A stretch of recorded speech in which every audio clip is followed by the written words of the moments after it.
Ladies and gentlemen, welcome in my YouTube channel Beyond the Text. I am Dr. Aftab Alam. Here present you a poem, an introduction by Kamla Das.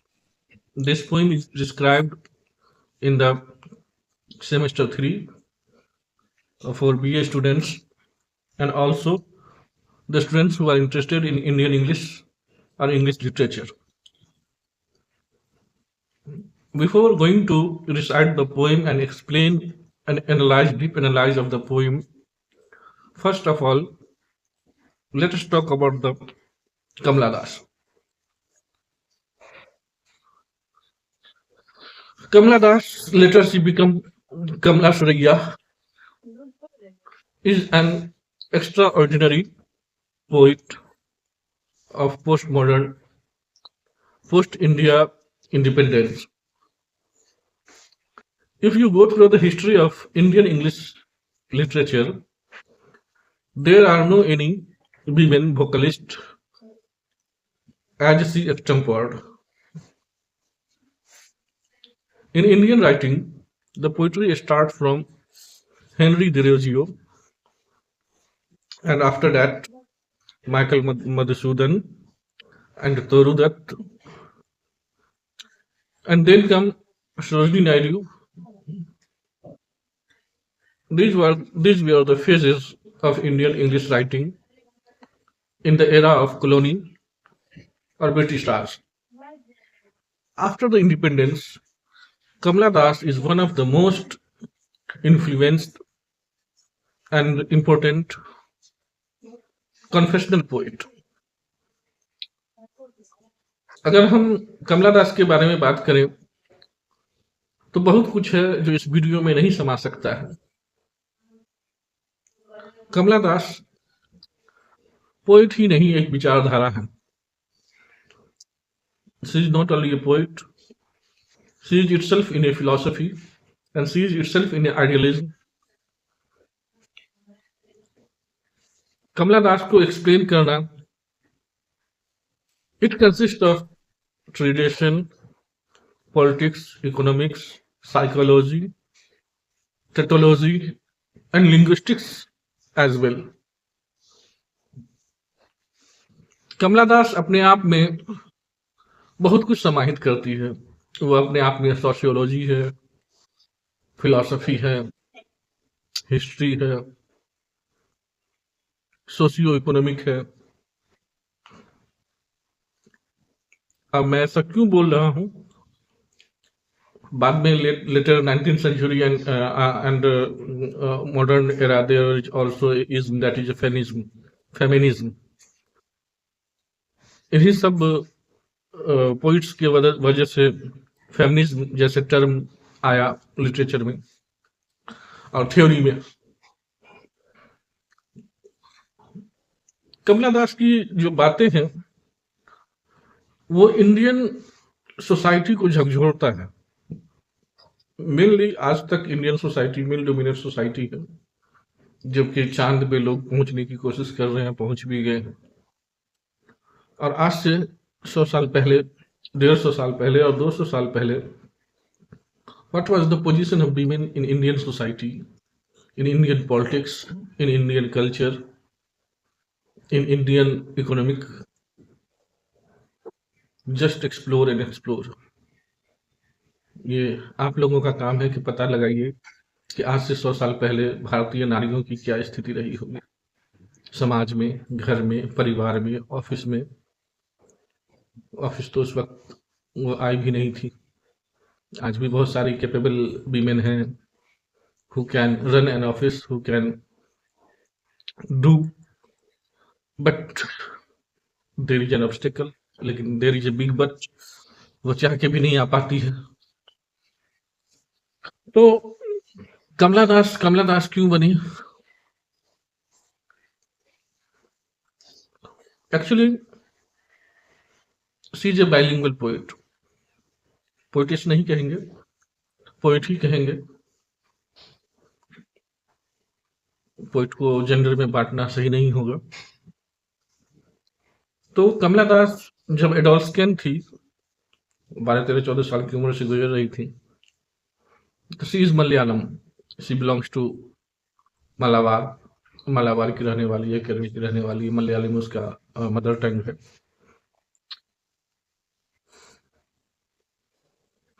And she also composed the poetry in Malayalam and translated into English, and sometimes she also composes in English itself.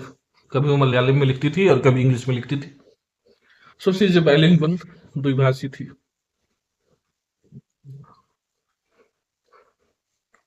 कमला दास को confessional poet कहा जाता है। भारत में तो बहुत सारी नारियां हुई है, आज भी है, और वैदिक काल में जाएं और इसकी हिस्ट्री में जाएं तो बहुत सारी स्कॉलर लेडी भी आई है।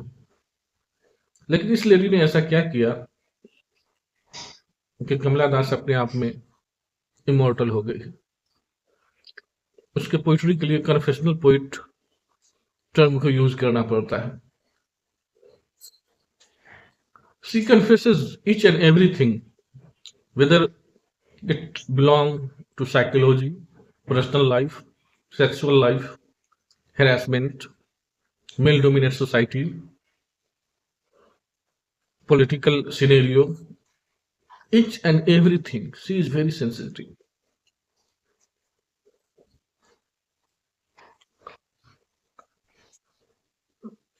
The title of the poem is an introduction. किसका introduction? To whom she wants to introduce. She introduced herself, जो खुद का introduction देना चाहती है। So let us recite the poem first. Poem इस तरह से है, इसका फर्स्ट स्टेंजा में रिसाइट करता हूं। I don't know politics, I don't know politics, but I know the names of those in power and can repeat them like days of week or names of a month, beginning with Nehru. I am Indian, very brown, born in Malabar. I speak 3 languages, write in 2, dream in 1. बहुत interesting line. I don't know politics, ये जो पहला अधूरा line है, I don't know politics. She is bombarding the male society, जो अपना परिचय इस तरह से देती है कि मैं पॉलिटिक्स को नहीं जानती हूं, but I know the names, but मुझे पॉलिटिशियंस के नेम याद हैं। What does she want to say? She says that she has conscience about the politics, she can do politics, she is interested in politics, and she can maintain the worldly affair as well as political affair, and she can also make the policy for the country and be a successful politician if she has got a chance. But the society of India on that time, when the country was just got free and there were only men and men faces all around in politics, and this then she has a nostalgia, remembrance, and she was just 13 to 16 years old, and she says that she has inspiration. कह रही है कि आई don't know politics, मैं politics नहीं जानता हूं, but I know the names, लेकिन मैं नाम जानता हूं उस पॉलिटिशियंस का। मीन्स इसका अर्थ ये हुआ कि वो पॉलिटिक्स नहीं जानती है, या फिर उसे पॉलिटिक्स में उतरने नहीं दिया जाता है, या फिर घर के लोग, सोसाइटी या समाज महिलाओं के लिए पॉलिटिकल सिनेरियो को बंद कर रखा है। आप खुद इस बात को सोचें और इसकी डीप स्टडी में जाएं तो आपको पता चलेगा। ये मैं आप पे छोड़ता हूं। दूसरा लाइन है, of those in power and can repeat them like, और वो लोग जो पावर में हैं और बार बार पावर को रिपीट करते हैं। डेज ऑफ वीक और name of month, beginning with Nehru, चाहे वो 1 सप्ताह का हो या 1 महीने का हो। चलो नेहरू से शुरुआत करते हैं। आई एम इंडियन, वो कह रही है कि मैं इंडियन हूं। वेरी ब्राउन, मेरा रंग ब्राउन है, काला है। ब्राउन का ऐसे मतलब काला नहीं होता है, लेकिन इंडियन लोग ब्राउन कलर भी काला ही कहा जाता है। बॉर्न इन मालाबार, मालाबार में पैदा ली हूँ। आई स्पीक 3 लैंग्वेज, 3 भाषा जानती हूँ। राइट इन 2, 2 में लिख सकती हूँ।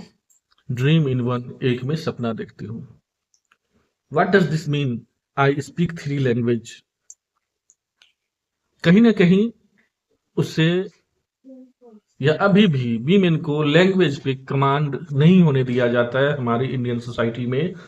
उसे कहा जाता है कि ये भाषाएं पढ़ के आप क्या करेंगी। और उस समय, आज से 150 साल पहले, जब वो 16 साल की थी और जिस समय वो कविता लिख रही थी, तो उस समय तो ऐसे ही हमारे देश में बहुत सारे प्रॉब्लम्स हैं, इंटरनल प्रॉब्लम्स, रीजनल प्रॉब्लम्स, भाषा का problem, south north east west आपस में टकराहट रहती है भाषा को लेके। साउथ वाले अपनी जो मदर टंग है उसको प्रायोरिटी देते हैं, इसी तरह से नॉर्थ हो या ईस्ट हो या वेस्ट हो, सब अपनी अपनी भाषा के पीछे पड़े हुए हैं। Only for politics, there is nothing behind it, इसके पीछे कुछ है नहीं, सिर्फ पॉलिटिक्स है। लेकिन उसकी मैं चर्चा नहीं करूंगा। लेकिन अगर उस समय में कोई लेडी भाषा सीखना चाह रही थी और आज के दौर में भी कोई लेडी भाषा सीखना चाहे, तो फीवर ऑफ देम, कुछ को छोड़कर बाद बाकी बहुतों पे बहुत सारी पाबंदियां लग जाती है। तो आप समझ सकते हैं कि how much she has fought, वो कितनी लड़ी होगी, how much she has fight, कितना वो लड़ी होगी, and how confessional she is, और किस तरह से बेबाकी से वो सारी चीजें वो बयां कर रही है, वो अपने आप को एक्सप्रेस कर रही है। और यही चीज उसे कमला दास बनाता है।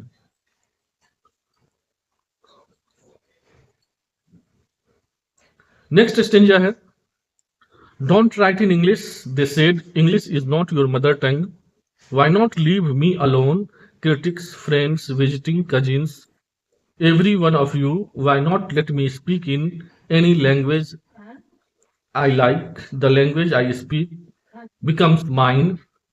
It distortions, its queerness all mine, mine alone.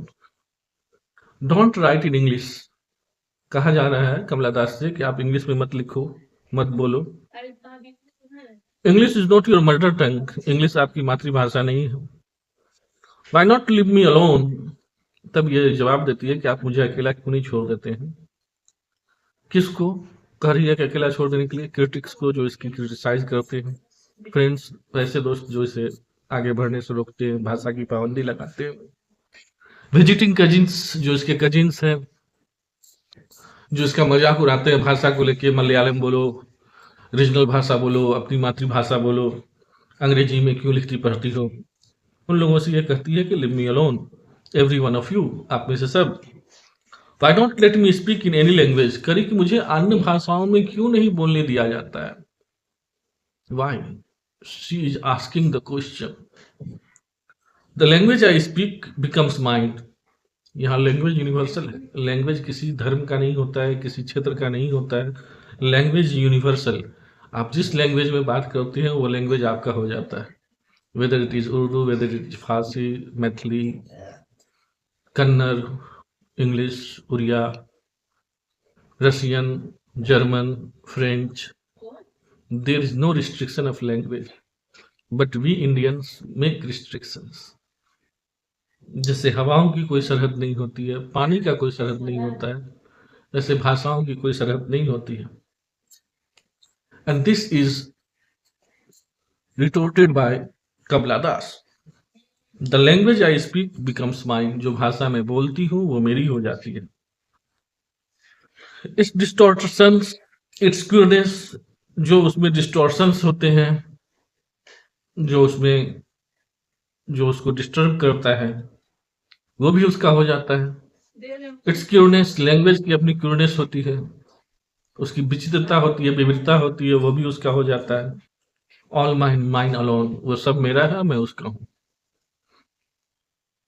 Now the third stanza. In half English, half Indian, funny perhaps but is honest.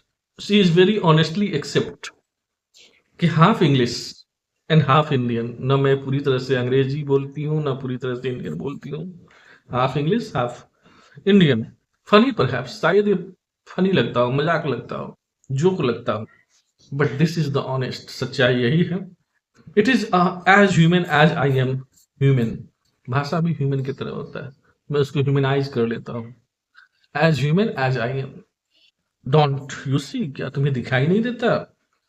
It voices my joy, my longings, my hopes, and it is useful to me as coin. It's to crows or roaring to the lions. It is human speech, the speech of the mind that is here, not there. A mind that sees and hears is aware, not the deal. Blind speech or trees in a storm or monsoon clouds or a rain or the incoherent muttering of the blazing funeral pyre. I was child, and later they told me I grew, for I became tall, my limbs swelled, and one or two places sprouted hair. The poem is turning. यहाँ से कविताएं बदल रही है। कह रहा है कि जिस तरह से भाषाएं सिंपल होती है, नेचुरल होती है, स्वच्छंद होती है, मैं इस स्वच्छंद नेचर में बढ़ते हुए पत्तों को देखता हूँ, खिलते हुए फूल को देखता हूँ, मंडराते हुए बादल को देखता हूँ, कौवा को क्रो करते हुए देखता हूँ, लाइन को रोर करते हुए सुनती हूँ, ह्यूमन स्पीच को सुनता हूँ। सारी कुछ मेरे नजर के सामने होता है। मॉनसून में बादलों को उड़ते देखता हूँ, बादलों को बरसते देखता हूँ, उसके बाद शिकारी को शिकार करते देखता हूँ। और ये सब नेचर में ऑटोमेटिक हो रहा है, सब अपने आप को ग्रो कर रहा है, मैच्योर हो रहा है। उसी तरह से just I was a child, मैं एक बच्चा था, अब मैं बड़ी हो रही हूँ, मेरे बॉडी में चेंजेस आ रहे हैं, हार्मोनल चेंज हो रहा है, उभार ले रहा है बॉडी, शेप बदल रहे हैं, बॉडी का स्ट्रक्चर बदल रहा है, कहीं कहीं बालें निकल रही है। When I asked for love, not knowing what else to ask, and she is asking for love. Love is in itself is a very complex thing, but there are many types of love. He drew youth of 16 into the bedroom. Poem totally close turn ले लिया है यहाँ पे।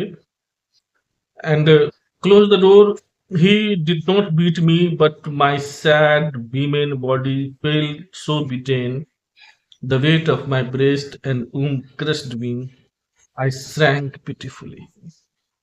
ये वो point है जहां पे कमला दास लाना चाह रहा है शायद हम लोगों को, कि जब वो 16 की हो जाती है, शादी हो जाता है, तो bedroom, she was dragged to her bedroom, उसको खींच के बेडरूम में ले जाया जाता है, कुंडियां बंद कर दिया जाता है, और नहीं पीटे हुए भी उसकी बॉडी ऐसा लगता है कि बुरी तरह से पीटा गया है। That means she has to face sexual harassment by her husband, because once a time when a man marry a woman, the woman becomes his property, and he is very clear to use his property as he wishes. हमारे भारतीय परंपरा में आज से 100 साल पहले और आज तक यही हो रहा है कि जब एक बार शादी हो जाता है तो जो लड़का है वो लड़की को अपना संपत्ति समझता है और अपनी संपत्ति को जैसे यूज करे उसकी मनमानी होती है। एंड उस टाइम में जब वो 16 साल की थी और जब देश आजाद हुआ था, मुश्किल से 10-5 साल हुए होंगे आजादी को, और उस टाइम में हमारे देश का क्या सोसाइटी रहा होगा और क्या सामाजिक ढांचा रहे होंगे, और उसमें महिलाओं की क्या पोजीशन रही होगी, और उस पोजीशन में उस नई नवेली लड़की जो 16 साल की है, उसको उसका हस्बैंड उसको अपने रूम में ड्रैग करे, खींच के ले जाए, कुंडी बंद करे और उसके साथ अपना सेक्सुअल डिजायर को पूरा करे without any consent of the lady और कंसेंट ऑफ ए गर्ल, तो वो बॉडी बगैर पिटे हुए भी बुरी तरह से पिट जाती है। तो she is that is the confession she use to confess. इस लाइन को मैं दोबारा दोहराता हूं। He did not beat me, he did not beat me, उसने मुझे बीट नहीं किया, मारा नहीं, but my sad women body let felt so beaten, but my sad women body felt so beaten, लेकिन मेरा ये औरत का बदन, औरत नुमा बदन या औरत का बदन बुरी तरह से पिट गया था बगैर पिटे हुए। The weight of my breast and crush me, और उसमें जो वो मेरे औरत होने का जो गुण है, मेरी जो छातियां हैं, ब्रेस्ट है, मेरे जो है, जब मैं माँ बनती, जब औरतें माँ बनती है तो वो जब प्रेग्नेंट होती है और होता है, वो उसकी खुशी का पल होता है। लेकिन यहाँ जस्ट अपोजिट कर रही है कि इट क्रश मी, वो मुझे अपने बोझ तले दबा रहा है। या यूं कहें कि उसका औरतपन होना, उसका लड़कीपन होना, लड़कीपन होने का जो बोझ है, वो बोझ उसको दबा रहा है, क्योंकि उसे फ्री नहीं किया जा रहा है औरत होने का, लड़की होने का। It's a very deep meaning, बहुत ही अपने आप में समेटे हुए शब्द है। इसको मंथन करने की आवश्यकता है। एंड आई श्रैंक पिटीफुली, और मैं इस तरह से सिमट गई, सिकुड़ गई, जैसे मुझ पे कोई दया करे, दृष्टि डाले, दया दया के पात्र हो गई हो। विमेन इज पिटीफुल, क्या विमेन सिर्फ दया के पात्र है? Is she has not any existence, क्या उसका कोई वजूद नहीं है? और she has not any identity, क्या उसकी अपनी कोई पहचान नहीं है? Then I wore a shirt and my brother's trouser, cut my hair short and ignored my womanliness, dress in sari, be girl, be wife, they said, be embroidery, be cook, be a quarter with servants, fit in or belong, cries the categories don't sit.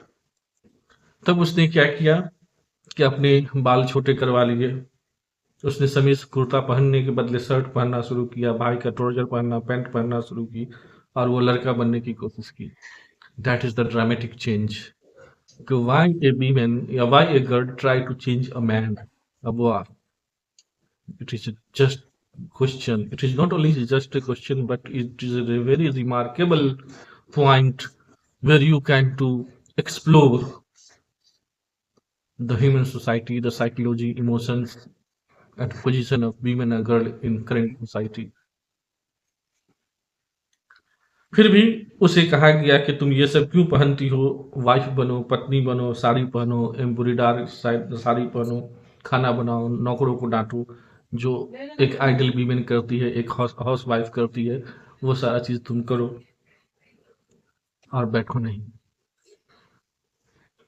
This was the last line of the poem. इस तरह से poem समाप्त होता है। It was only a surface meaning. In next video I will explain and analyse the whole poem. Thank you very much. Video पसंद आए तो like कीजिए, शेयर कीजिए, सब्सक्राइब कीजिए। Thank you.